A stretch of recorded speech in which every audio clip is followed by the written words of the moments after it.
वज़ीर आला खैबर पख्तूनख्वा अली अमीन गंडापुर ने अवाम को रिश्वत सताने में मुलव्वस अनासिर को खुद सजा देने की हिदायत कर दी। सोशल मीडिया पर वायरल वीडियो में अली अमीन गंडापुर ने हिदायत की कि अगर कोई रिश्वत मांगे तो उनके पास उसकी शिकायत लेकर ना आए बल्कि उसका सर फाड़ दें। रिश्वत लेने वाला और देने वाला दोनों जहन्नुमी हैं।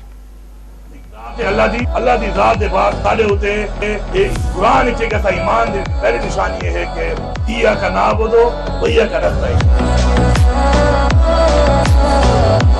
सारे मेरी टीम में मैं पूरे सूबे को आखदा साको याद आ गया तो बात ना मनो एक गाल के मैं उकरा ना करे मैं तो सारा रिश्वत मंगदा भी है सिर पड़े हैं सिर मरे हैं बहुत पहले वाले सिर पाड़ देता है बहुत आ मेरे को सारे में फिर सिर पाड़ी बना नाल हजली मां जो यमीन आखाई पड़े निकला सामने वीडियो पर मेरा ना चाहो रिश्वत मांगे मेरा ना चाहो सिर पाड़ दो गैरत करो। रिश्वत लेने वाला और देने वाला दोनों झन्नी है ना पे झन्नी पड़ो तो ना बैंक पड़न दो नाल सिर पाड़ उधर बाल आली क्यों पड़े ऊपर तेरे क्यों छने को बचाए वो बदबख्त आलू की पाव में मेरा चंगाई की थी है कोई सारे को नहीं पूछ सकता।